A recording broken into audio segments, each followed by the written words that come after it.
Hello guys, कैसे हैं आप सब। आई होप कि आप लोग अच्छे होंगे। तो आज तो छुट्टी वाला दिन और मुझे बहुत खुशी हो रही थी अब, क्योंकि मैं उठी थी बहुत लेट। तो यहाँ पर मैं उठने के बाद झाड़ू वगैरह करने के बाद मैं आ गई थी नहा कर। यहाँ मेरे कानों में लग रही थी ठंड, सोचा टॉवल से ही ढक लेती हूँ इनको।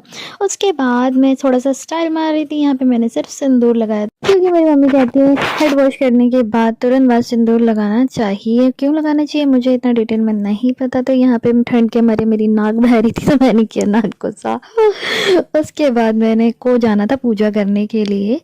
उससे पहले मैंने सोचा कि नन्नो सो रही है, उसको उठाती हुई जाती है। तो यहाँ पे मैं नन्नो को उठा रही थी एंड ये उठने का नाम नहीं ले रही। तो अभी मैं जा रही थी पूजा करने के लिए, बट रुको रुको रुको, मुझे याद आया मैंने ब्रश नहीं किया। My God. तो चलो करने चलते हैं ब्रश। तो कौन कौन मेरी तरफ उल्टा पैदा हुआ है नहाने के बाद ब्रश करता है। मैं तो अक्सर ऐसा करती हूँ, कभी कभी तो ऐसा होता है ब्रश कर लेती हूँ, उसके बाद मुझे याद आता है, मुझे याद ही नहीं आता कि मैंने ब्रश किया है नहीं किया। मैं दोबारा ब्रश करती थी कि यहाँ पे आ गई थी भारतीय नारी की तरफ। डेली का रूटीन जो है मेरा पूजा करना सुबह सुबह। उसके बाद मैं डेली पढ़ती हूँ हनुमान चालीसा। कौन कौन इस तरीके से पूजा करता है मुझे कमेंट सेक्शन में बताना ज़रूर।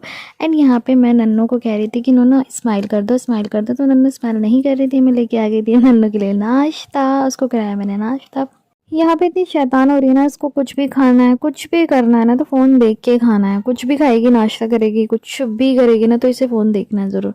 उसके बाद मैं आ गई थी किचन में फटाफट से स्पीड में धोए बर्तन धोने के बाद यहाँ मेरे बर्तन धुल गए थे। मैं नन्नू को आ गई थी नहला करके। इसे पहने थे अपने आप कपड़े। अपने आप कपड़े के पहनने के बाद ये इतना खुश हो रही थी। यहाँ पे हम लोग आ गए थे बैठने की, थोड़ा सा बैठ जाते रेस्ट कर लेते।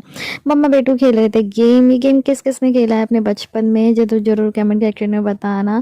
एंड सारे रिंग्स कौन कौन डाल लेता ज़रूर बताना। तो यहाँ पे मम्मा बेटू को लग गई थी भूख। घर पे कोई भी नहीं था, सिर्फ पापा जी थे। पापा जी को खिचड़ी खानी थी तो मैंने उनके लिए खिचड़ी बनाई थी। एंड यहाँ पर मैं बना रही थी जवे। जवे के लिए मैंने ले लिया था टमाटर, आलू रखे हुए थे बॉयल तो मैंने वो ले लिए थे। तो यहाँ पे सबसे पहले मैंने उसमें डाला था जीरा। यहाँ पे मैं टमाटो को ग्राइंड कर रही थी। टमाटो को ग्राइंड करने के बाद मैंने उसमें टमाटो और मसाले वगैरह जो भी डालते हैं, उसके बाद मैंने जवे डाल दिए थे। बन गए थे मेरे टेस्टी वाले जवे। वो मैं आप लोगों के साथ नहीं शेयर कर पाई। देन इसके बाद आ जाते हैं हम सीधा रात में मैं किचन में आई। मैंने देखा यार कुछ भी नहीं है, तो मैंने यार आटा मांडा। सब्जी थी व्रत वाली, मेरे को नहीं पसंद व्रत वाली सब्जी। वैसे पसंद है, रूखी खा लूँगी पर रोटी के साथ नहीं खा सकती। यहाँ पे मैं फटाफट से एक तरफ चावल बनाए, दूसरी तरफ इनके लिए रोटी सेकी, क्योंकि हमारे साहब जी चावल नहीं खाते। तो मैं यहाँ पे रोटी सेक रही थी इनके लिए। उसके बाद मैं इनकी रोटी सेक गई थी, मेरे बन गए थे चावल। हम लोगों ने खाया एज यूजुअल। खाने के बाद याद आया शूट करना था। तो अभी तक जिसने भी मेरा चैनल सब्सक्राइब नहीं किया प्लीज़ सब्सक्राइब कर दो। धमकी नहीं दे रही, रिक्वेस्ट कर रही हूँ। ऐसे ही अच्छे अच्छे ब्लॉग के लिए आप मेरे चैनल पर बने रहो। सब्सक्राइब करो, शेयर करो, लाइक करो, कमेंट करो।